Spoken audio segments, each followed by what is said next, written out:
Wah-wah-wee-wah. Folks, wow. We are back. How exciting is this? Not only are we back after a week off, which I apologize for, but we are back in our really expensive, unique, and professional podcast studio. We are back inside, folks. We are no longer relegated to the outdoors. We are here in our studio. We have planted our feet, and we have done so just in time. Just in the nick of time for us to receive a transmission from one of the all-time greats, from one of the oracles of our generation, from the keeper of an important movement. Yes, folks, I have a transmission today from another realm. A discussion that could change our lives forever. That's right, the great one has spoken. Chet Hanks has taken to Instagram on this fateful day. It was May 20th, 2024. We have the photo up here. He's looking icy, positively. Glasses to shirt, kind of a translucent white, almost an angelic effect. He's in his Lamborghini. He's looking good. He's feeling good. He's clearly been on his self-care journey. My friend Chet Hanks, throw up the photo. He has said something important. He has said, I have consulted with the heavens, felt a westward breeze, walked outside of a strip club and saw my shadow. This will be a hashtag WBS. Hashtag I have spoken. We are fucking back, baby. We are back. We have another white boy summer on our hands. The groundhog of Hollywood has spoken. It is back. It is a white boy summer. I could feel it in my bones. It is a white boy summer. I am so excited. I think that what we need to do is maybe we're going to have to go over a few examples of what does and does not constitute a white boy summer. I think that might be an important thing for us to really understand how we need to attack these 3 months.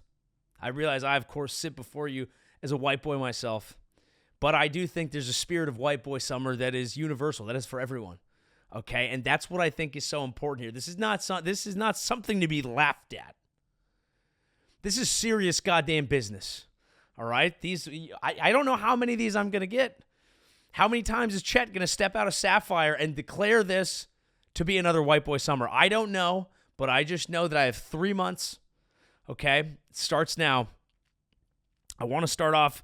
You know what? Here's the first example. Here's the first sign that it's a white boy summer. I should have known it immediately. The Tommy Richmond song. If this is the song of the summer and it's by a white boy, you know that song. We can play 2 seconds of it. Who cares? I can't monetize anyway, can I?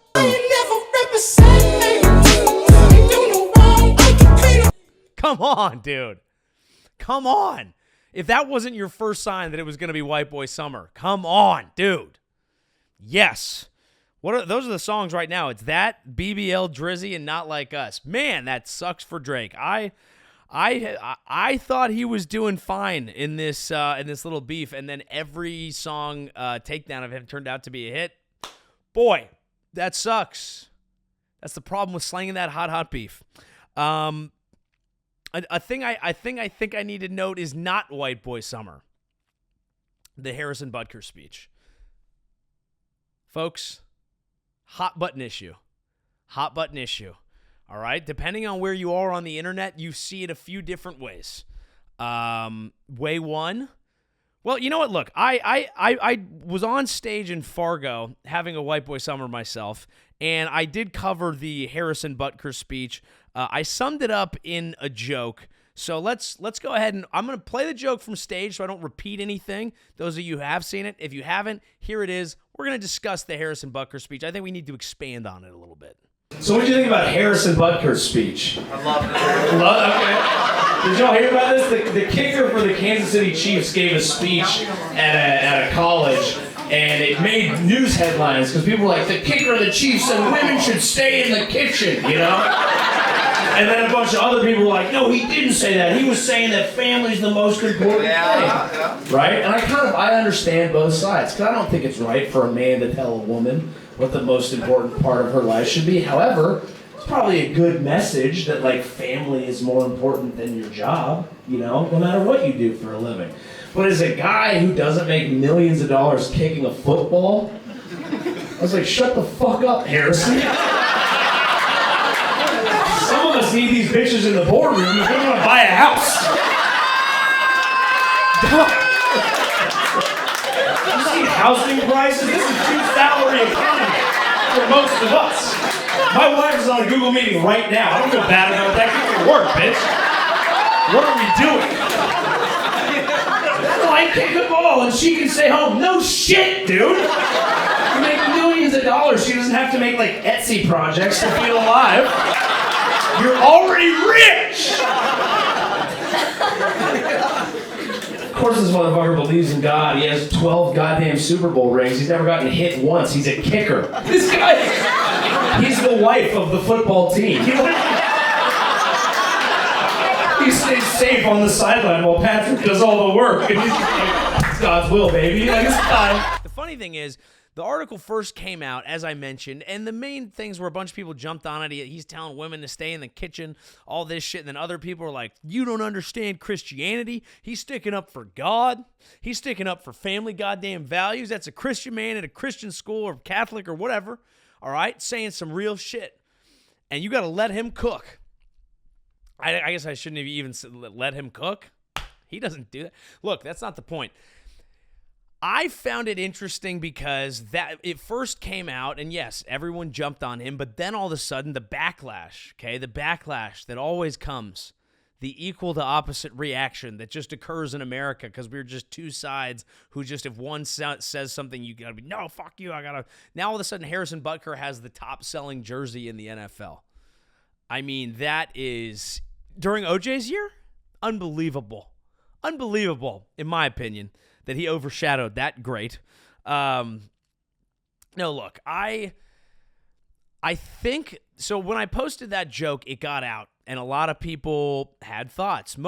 It was received very positively on Twitter, on Instagram, on Reddit, on TikTok. But the pushback that I was getting would be either people saying, like, you don't understand, it's a Catholic talking to a Catholic school, or you didn't even watch the speech. Not true. I did watch the speech, and I think one of the other big crimes of it is that shit did suck.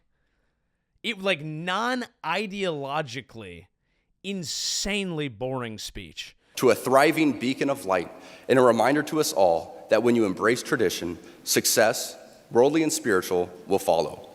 I am certain the reporters at the AP could not have imagined that their attempt to rebuke and embarrass places and people like those here at Benedictine wouldn't be met with anger, but instead met with excitement and pride.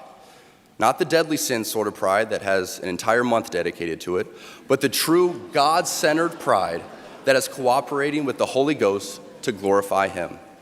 Reading that article now shared all over the world, we see that in the complete surrender of self and a turning towards Christ, you will find happiness. Right here in a little town in Kansas, we find many inspiring lay people using their talents. President Minnis, Dr. Swafford, and Dr. Zimmerer are a few great examples right here on this very campus that will keep the light of Christ burning bright for generations to come. Being locked in with your vocation and staying in your lane is going to be the surest way for you to find true happiness and peace in this life. It is essential that we focus on our own state in life, whether that be as a layperson, a priest, or religious. Ladies and gentlemen of the class of 2024, you are sitting at the we can pause it right there because it really got picked up on the anti-women stuff. The anti-women stuff went hard because he also quoted Taylor Swift, but he went pretty anti-gay right there, and he just said what I was noting. That whenever you report on it, whenever you discuss these things, whenever you try to push back, it fires people the fuck up. That's what they like. That's why they're buying the jersey right now. They're like, let's go. I'm wearing my Harrison Butker Chiefs jersey because he said some shit that you don't like. That's why they're buying it, because you don't fucking like it. And he throws in a crazy how horrible Pride is that now has a whole month dedicated to it. That God! Harrison out here getting the gays, looking gay doing it. I will add, well-groomed beard slay. Not a quoting Taylor Swift. Slay. Fine. Do your thing. Dude, It's just been fascinating to watch. My take on it was, again, from another level. I just think everything now has become so predictable. Like, I think that this story, obviously I'm talking about it, but I think this story probably would have excited me at one point because I would have been like, oh, yeah, wow. Oh, what do they think? What do they think? I know what everyone thinks, and I know how everyone's going to behave. And this was the most predictable top-selling jersey of all time. It's just where we're at, folks. I think that Harrison Butker is the white Colin Kaepernick. The full white Colin Kaepernick. But what he is not is the full white boy summer. This is not white boy summer. Okay? We don't have to talk too much more about it, but that is not the spirit of white boy summer. Look, a lot of white boys are enjoying that. That's part of their summer. That's not white boy summer. Look at our king. Look at Chet. Chet belongs to the people. Chet is a man of the culture. Okay? Chet may have gone into a strip club. Hey, I don't think Harrison would like that. But white boy summer's got a little more stank on it. Okay? White boy summer is not white robe summer. It's not white cloth summer. Okay? It's not ha ha ha on the cross summer. No. White boy summer is different. White boy summer is for the people. It's for the streets. It's for all of us. We can all enjoy it. You have to believe. Scottie Scheffler getting arrested is white boy summer. That is white boy summer. That is a beautiful example of white boy summer. Okay? Scottie Scheffler mugshot t-shirts at the PGA Championship, stretching for a golf match in the jail cell, shooting a 66 that day, first hole birdie. That is white boy summer. That is the spirit of white boy summer. Okay? That belongs to the culture. That was a paradigm-shifting event. The Louisville PD has had a long and fraught history with the people of Louisville. Okay, I don't want to, use any intense names and stir up too many feelings here, but let's just say they lost most of the culture. It was not until Scottie Scheffler went full white boy summer on they ass that there were white dudes in a country club in Kentucky going, fellas, these police have gotten a little out of hand, if I do say so myself. The fact that they were in there like, cops sometimes go a little hard. White boy summer. White boy summer, dude. Thank God they didn't get Tiger. If they'd arrested Tiger, that would have been, that would have been a problem. Scottie, this was a conspiracy. I was like, dude, Scottie getting arrested during the Harrison Butker speech? Oh, are they coming for the Christian athletes? No, they're not. They won't. They will just do, and they shouldn't, by the way. I do want to be clear on my Harrison Butker stance. He is fully allowed to say all of that. But just like he was saying to the people of the prestigious Benedictine University, which has a 99% acceptance rate and a 66% graduation rate. Look, some of them went to the kitchen. He is saying to these people that AP talks shit, well, we're hitting him back. He's talking shit. Other people got mad. This is how it works, dude. This is how it works. And I think he is stoked right now. He is fired up because the people who don't agree with him, who are being loud, are like, he's like, yeah, fuck you. Because in his mind, whether or not he's right, you have to admit, ultimate trump card, if he is, you burn in hell forever. If he's wrong, he catches some heat online and makes a bunch of money off jerseys. It's a shrewd play, if anything. So the point is, whatever he's doing, it works, okay? Do I think it's the best graduation speech of all time? No. Am I an example of that? Have I ever given a large commencement address? Yeah, I have. I chose to inspire everybody to follow all of their own dreams. What did I say here? Oh, here we go. So, what is it that makes you happy? Maybe that is what you should try now, before all the logic of life gets in your way. The world will always have room for another pawn in its game of chess, but I urge you to flip the board and play Pokemon if that's who you are. And if you do choose to go that route, you've got to catch them all.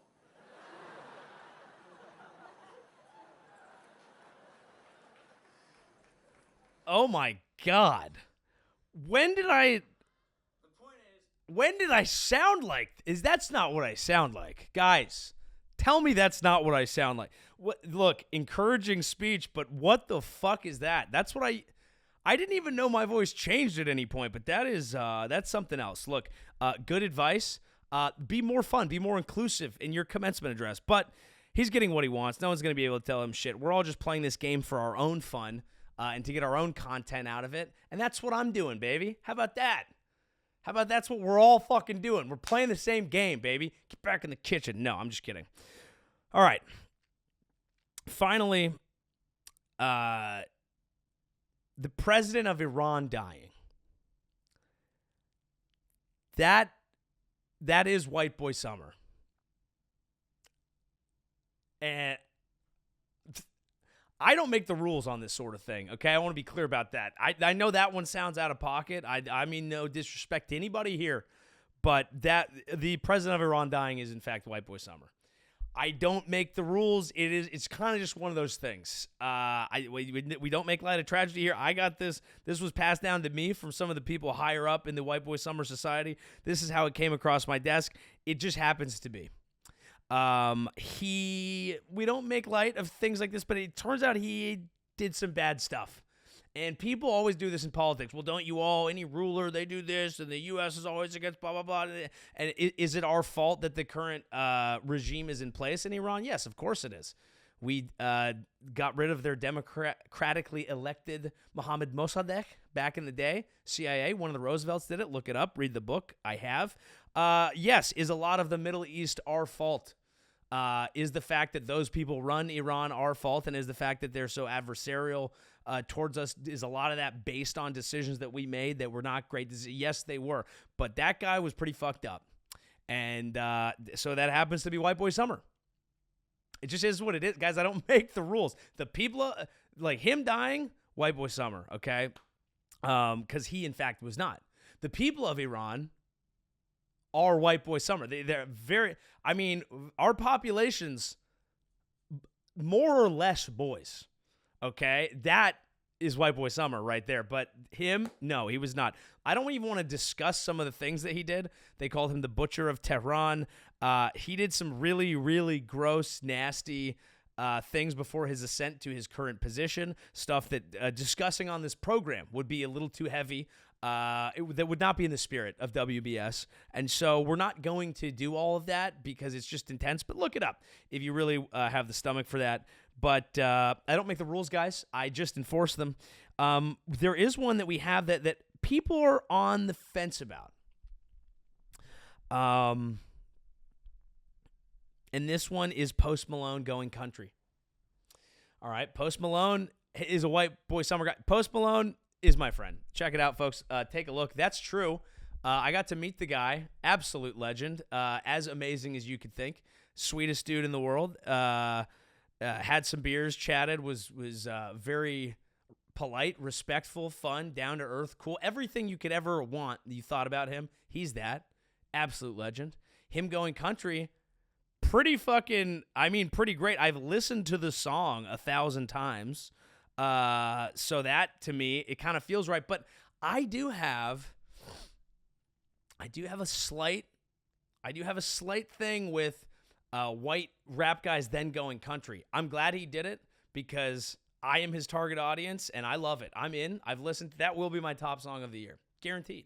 I had some help. It ain't like I can dude, fantastic. Banger. On repeat. But you have to go back to what people were saying before. I read a Pitchfork. This is in 2018. A Pitchfork review of Post Malone's Beer Bongs and Bentleys about his second album. Their overall review. The second album from the crossover star features a few inarguable pop hits, but Post Malone's singular dour mood wears thin and grows stale after too long. I do think he was not as happy back then. I see his star chakra has aligned now. However, there was something in here that I found particularly prophetic, and it's ended up coming true. Remember, this was written in 2018. He only rarely uses guitars, but they're often implied. And while there isn't so much a hint of twang on his stature-cementing sophomore album, Beer Bongs and Bentleys, based on his guttural belted delivery on opener Paranoid, it's not a stretch to imagine him doffing a cowboy hat for a cheering arena. 20 years after Whitey Ford sang the blues, this Bud Light-loving party animal with a gold grill and Willie Nelson braids has rewritten the rules of gravity for a crooning white rapper.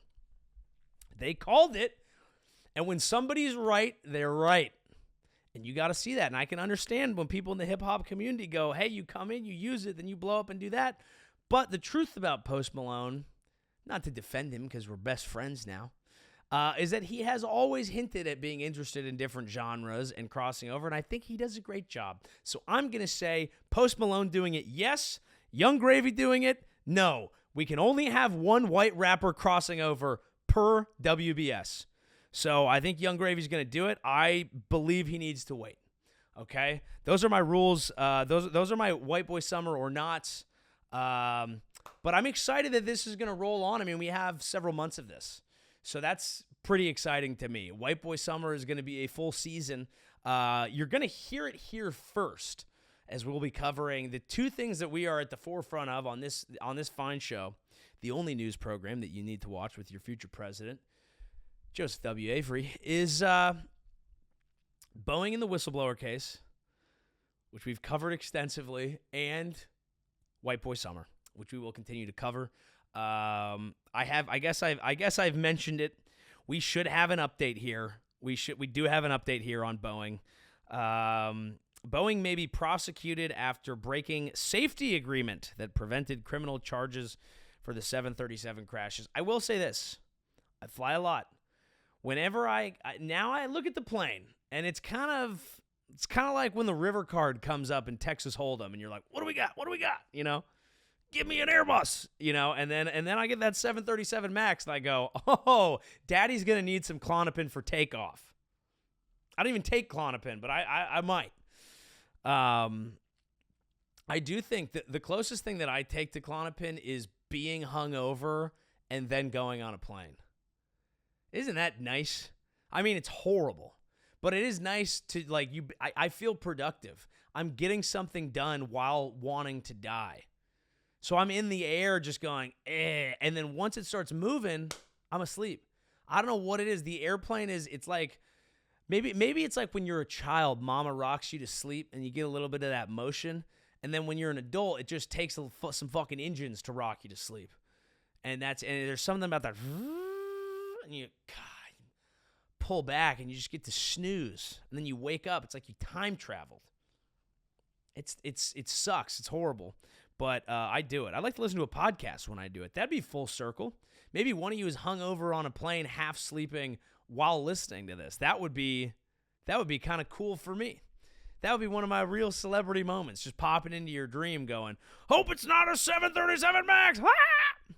But no, I don't know how much to this story there is. I just feel the need to keep you guys updated since it's really the first story that we covered. Boeing may be prosecuted after breaking safety agreement. So they were a little fast and loose with it, even after it happened. So they could be looking at prosecution because they breached terms of a contract that helped them kind of get away with a settlement.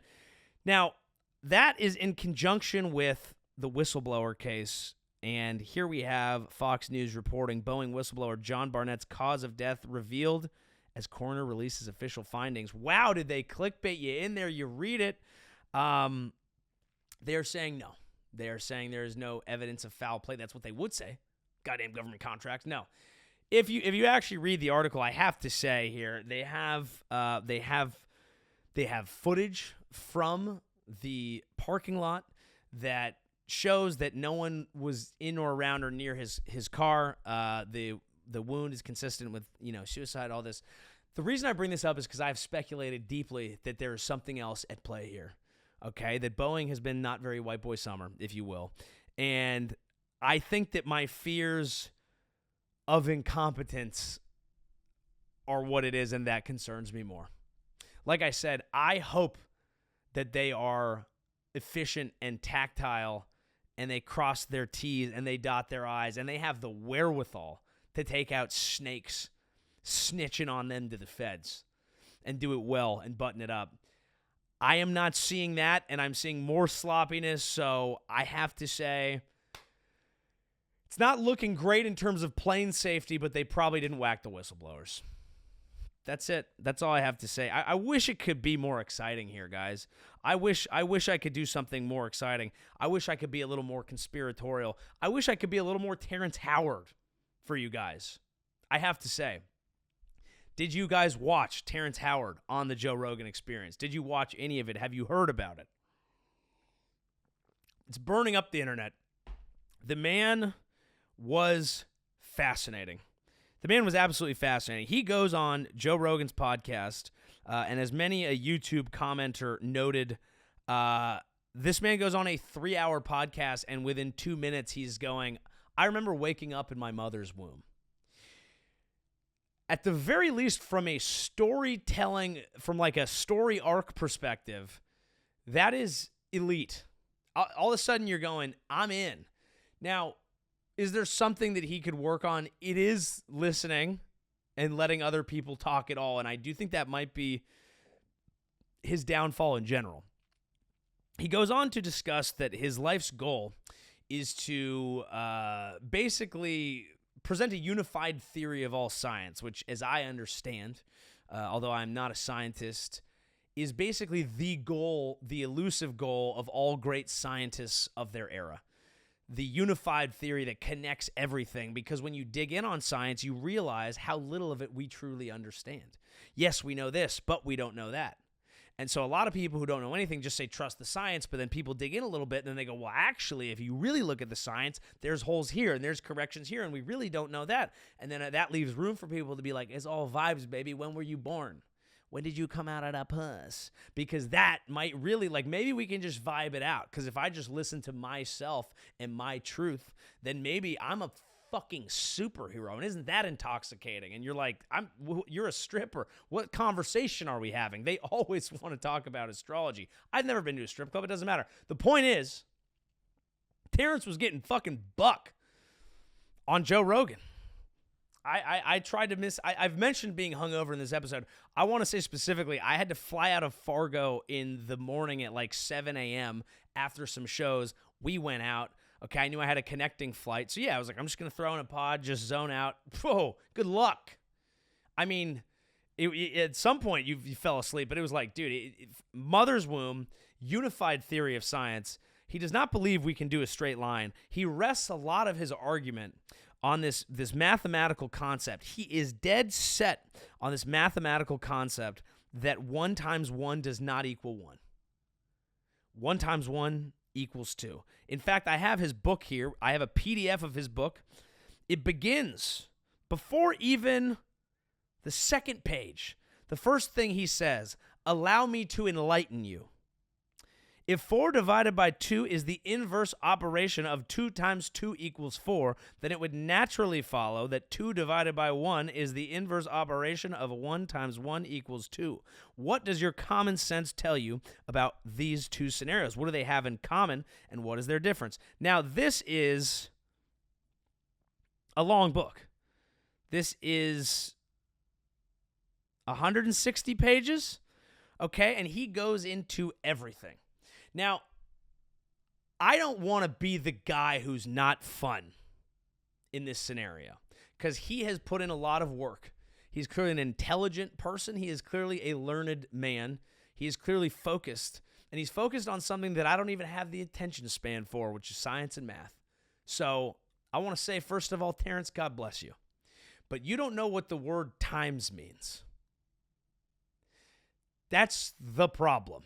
He rests this entire argument on this concept that 1 times 1 equals 2 because of all these other things and how things have to be balanced, and the math has to be balanced because the universe requires balance, because everything is balanced, which is also kind of his argument around the periodic table.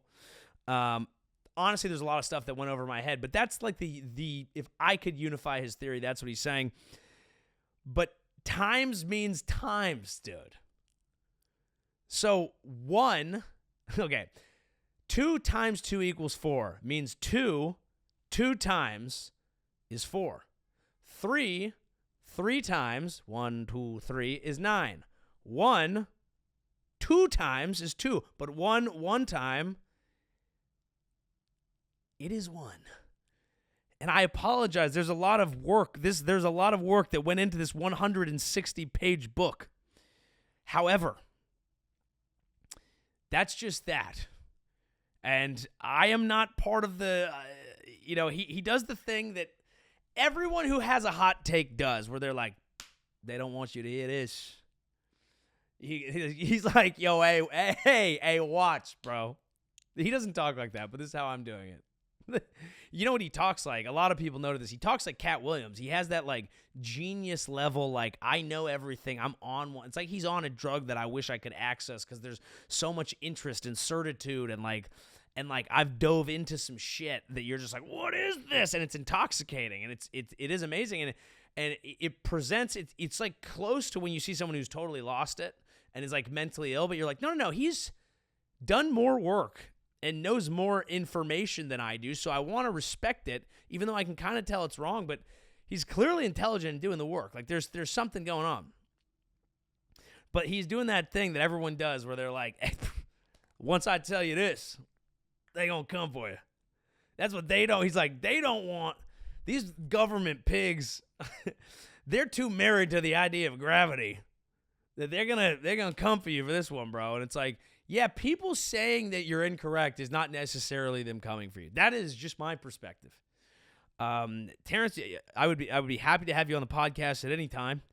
I know that we don't have that many listeners, okay? But they are strong. They are strong. All right? We are a important crew. We are a learned crew. All right? And sometimes 1 times 1 equals fucking more. You know what I mean? We may get 200 people on YouTube right now, but hey, that 200 to me equals at least like 1,000. So that's just my math, baby. I vibe it out. But there is a level of respect that I have that I think you have to have when someone is that interested in a field of study and has clearly just dedicated his life to learning and getting into these books and like studying. It's, hey, you know what? I don't think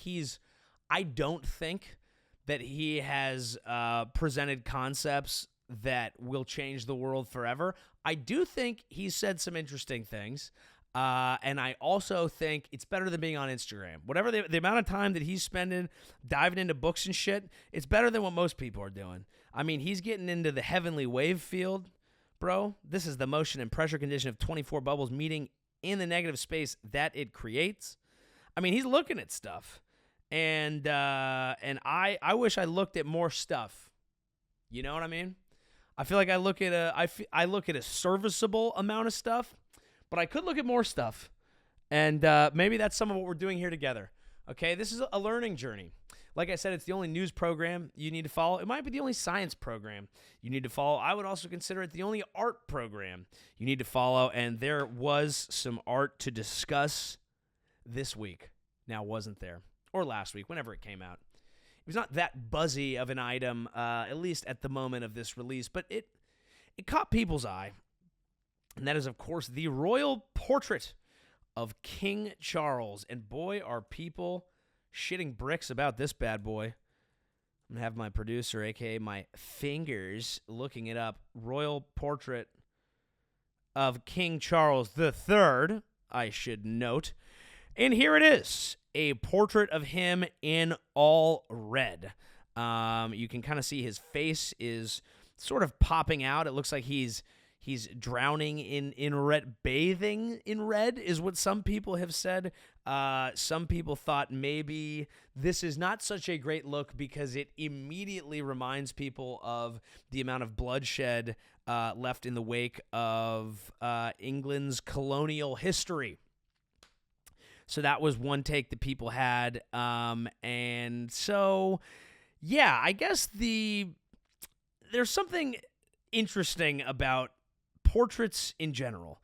Like, does anybody actually like them when they come out? they're either just boring and predictable or they pop. And if they pop, they freak people the fuck out.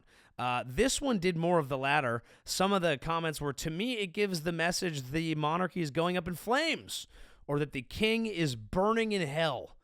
It looks like he's bathing in blood. Yes, colonial bloodshed.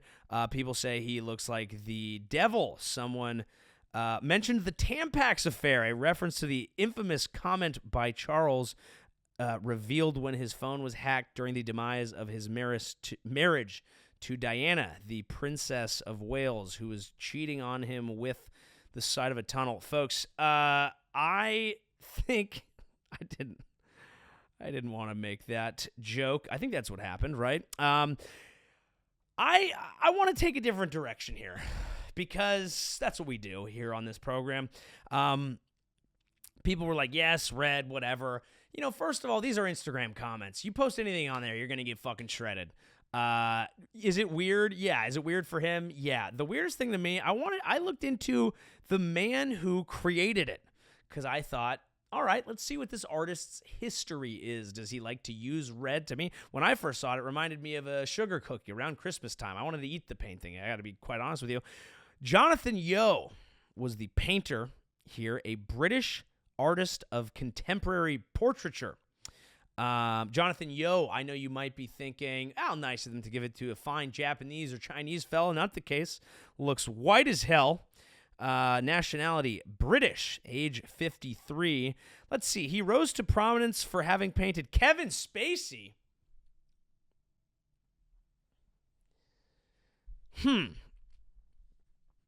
Well, that's kind of an interesting choice. You know, just these days, with what's going on with the royal family, and I want to Epstein's ass or whatever.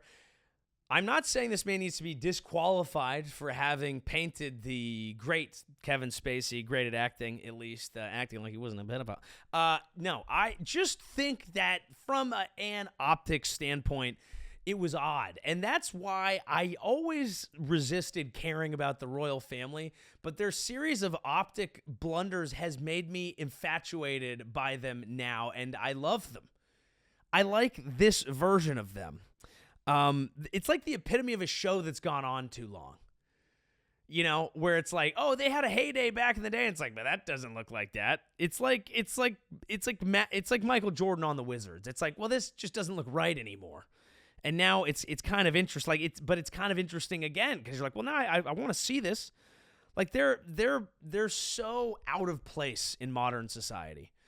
The whole Kate Middleton thing where they just like, obviously it's horrible she has cancer, but they just fucked everything up. They were using AI and let's put out these and they're just freaking everybody out. They don't know what to do. They don't have a place. They're bumbling around. They're just past their prime. I'm not defending colonialism, but they were popping back then.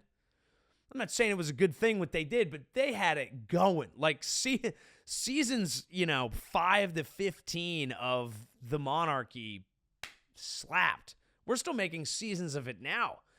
Now it's just a goofy spinoff. What is this? Everything they do is a mistake. It's like it used to be a powerful thing, and now it's just a little reality show.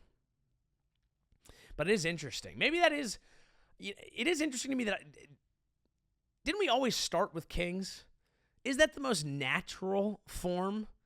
I don't like it. I think it's the worst. I'm glad that we live in a democracy, despite our two lovely options. I'm just glad neither of them is going to be king.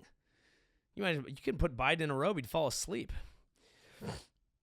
So Jonathan Yeo, the Kevin Spacey thing caught my eye. In 2007, his unauthorized portrait of American President George W. Bush, created from cuttings of pornographic magazines, was shown in London.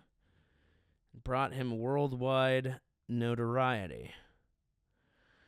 You know, it is an interesting choice that his two most notable works were George Bush made out of tits and Kevin Spacey. And they were like, we have the guy for the king. We got it. We know what we're doing. We've got this guy. I'm sure he's done many things. He's done some other stuff. Kind of a porn guy, but that's fun. His official portrait of Prime Minister Tony Blair was unveiled and struck a public chord with its clear Iraq War reference. Okay, so this guy has flamed Tony Blair in the past. And what did you... he knew what he was doing. So who picked him? I love this. He also got famous and did a bunch of paintings for Soho House. He does a bunch of the artwork for art consultant at Soho House Group, co-curated the clubs worldwide, and designed the new notorious pornographic leaf wallpaper that adorns several of its walls. This dude's having a crank as he creates art. Okay. Sure. Interesting. Art consultant at Soho House is unbelievable. What is the art in there? Is it just a portrait of a guy in a fedora saying, like, we should do lunch while texting someone else? Is that what this is? Fucking Soho House. Soho House is, I think if you haven't been to Soho House, how I can best describe it, and by the way, I like going, invite me. Soho House is a great place to go and be on your phone around other people until someone that you perceive as above you shows up, right? So you'll get a lot of people kind of lounging around on their phones, chilling, and like, oh, yeah, oh, you talk to them? Oh, yeah, that's cool. Oh, shit, yeah, oh, I think that guy, oh, right, he's the VP of, like, production stuff over at Flingenbagen Production House, and yeah, you guys good? You want anything? Okay, cool. I'm going to see you guys later. Okay, bye. Okay, love you. Like, you're out. People are there to be seen. They're there to vibe. But there's this feeling that you get when you're at these LA places where it's like, it's kind of fun because you can tell you're at like a place to be, but then you make no eye contact the whole time. And it's like someone is looking there. They're looking just over your shoulder, and that split brain thing that you do when you're talking to someone, but you're over the conversation at that point, and you're just sitting there and you're just like, yeah, no, that is awesome. Yeah, it's there. Yeah, that stuff is crazy. Hey, I gotta piss real quick. You good? All right, cool. Peace. Like that's just what it is.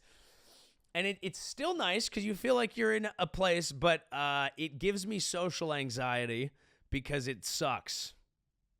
So it's a little bit of both. Like, you know, I'm an extrovert, as you could maybe tell by the fact that I do stand-up comedy. But I get energy from other people. Like, I enjoy seeing people. I enjoy doing things. But when I go to that really, really, like, industry, like, everyone is something, like, mind your peace, have a good interaction with someone, even though they don't want to talk to you and show face and do this, I go home and I'm like, I need to fucking, like, get in a weighted blanket and chill.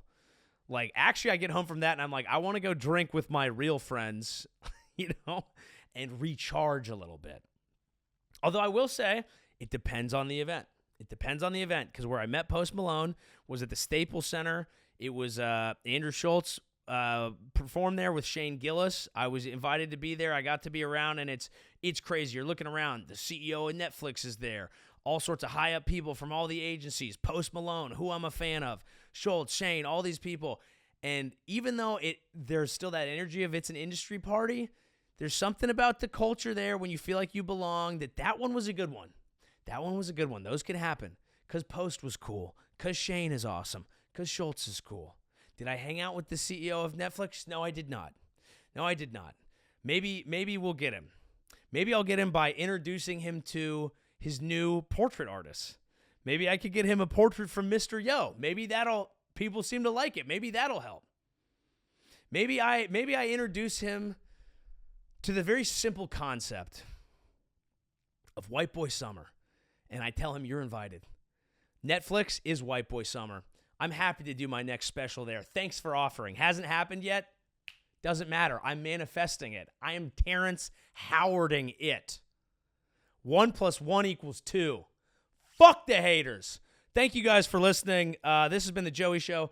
Apologies for missing last week. I will try not to do that. I'm doing as much as I can out here, folks. I'm pushing out content. It's kind of a small operation, but I promise we're working hard. I promise you that. Please come see me on tour, joeyavery.com/live. live. Hit the octave there. We got Dallas, June 14th and 15th. San Diego, July 12th and 13th. Vegas, August 30th and 31st. Chicago, September 19th, 21st.